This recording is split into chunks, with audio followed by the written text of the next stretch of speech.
Well, we've all been reading the headlines, of course. Wall Street's feeling the pain of a very weak U.S. job market. Sure, there's some truth to it. Plans to cut jobs at Bank of America, or hiring freezes at Morgan Stanley. That was very recent. Well, my next guest says it's more competitive than ever on Wall Street. We're sort of stating that. Well, she's here to tell us how to keep ahead of the herd, and that's the key. Her name is Jeanne Branthover, Managing Director at Boyden Global Executive Search firm. She's handled executive placement for some of the world's largest financial companies for 25 years. Bloomberg Businessweek has named her one of the world's top 50 most influential headhunters, and she joins us here live. Thank you so much, Jeanne, for joining us. Great to be here. We were just talking a little bit about where they're hiring in Wall Street and where, in terms of the corporate ladder, they're hiring. Well, it's mostly the beginning of this year. It was all about leadership. It was about bringing in new leaders that could take us into the future and really generate revenue. The leaders that brought us into the crisis, many firms felt that they should change leadership getting out of the crisis. And it's a big difference as far as the skill set on what a leader is today being successful and what a leader was 10 years ago. Wall Street, we just said it was a much smaller place than it was, say, 5 years ago, or than it was back in the beginning of 2007. How do people stay competitive? I mean, sometimes it's very difficult if they're cutting entire groups, which is what we see Wall Street do, to raise your hand and say, I want to stay, if they don't have your unit any longer. Right. So what can you do? It's going to sound corny, but it's all about you. It's about the person. It's about differentiating who you are. So, you know, person X and person Y, why the person when they're so the same? So it's really about your own branding and making sure that you look great, you sound great, you're positive, making sure that you network like there's no tomorrow, because we've learned in the crisis, never ever stop networking. And it's really making sure that you're good at what you do and you show people that you are.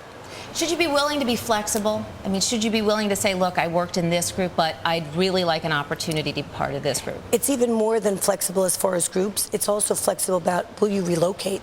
Will you go overseas? Will you go to the Midwest? Will you take a step down in money? So being flexible is really key. The people that get employed first are those that are the most flexible. Right. That's a good point. Well, you say people are hiring. We actually have seen on some of these earnings calls, there's been some news, tangential news about some of these groups actually adding people. Right. But just where is that happening? Well, it started at the highest level, as we had said, with leadership. And now it is trickling down into senior management and middle management. Really what happened, every firm has said, we have to somehow figure out how to build revenue. We have to. So they had gone so lean that now they have to bring on board more people. And some of the firms were so aggressive about hiring at the beginning of the year, even though it has slowed, not been as fast as they thought, they don't want to fire because they really are expecting good things to happen in 2011, and they want to go in with good human capital. Yeah, they are running very, very tight ships right now. Right. All right, let's talk about some of the groups that are hiring. I mean, everyone always wants to work. When I was in business school, when we graduated, everyone wanted to work in the very sexy groups: trading, sales, investment banking. And some of the other groups are hiring, while those are maybe sort of staying static. Right. What's sexy a couple of years ago isn't necessarily sexy now.